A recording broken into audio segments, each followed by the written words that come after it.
Tutelare, valorizzare e promuovere il patrimonio linguistico e culturale veneto. Questo è l'obiettivo della Festa del Popolo Veneto, giunta alla 12ª edizione e tornata finalmente in presenza in occasione delle premiazioni finali del concorso. Promossa dalla Regione del Veneto, l'iniziativa ha l'intento di favorire la conoscenza della storia regionale, del patrimonio linguistico, della cultura, ma anche di costume e civilismo, nonché far conoscere adeguatamente lo statuto e i simboli della regione.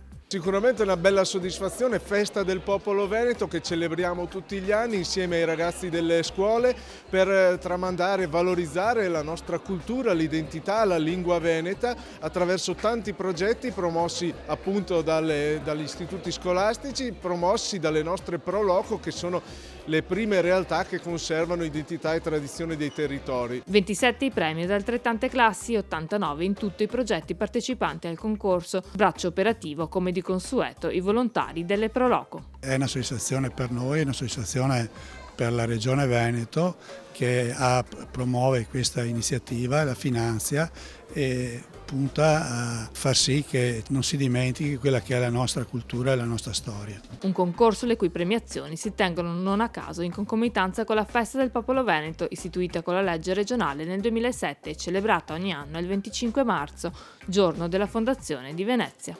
Sicuramente un momento di partecipazione, di comunità veneta che secondo me darà anche un valore aggiunto ai nostri ragazzi che hanno un futuro davanti a sé di un mondo globalizzato in continuo cambiamento, ma con le radici venete, i valori veneti avranno sicuramente un maggiore valore aggiunto e tanta strada da fare da veneti nel Veneto e nel mondo.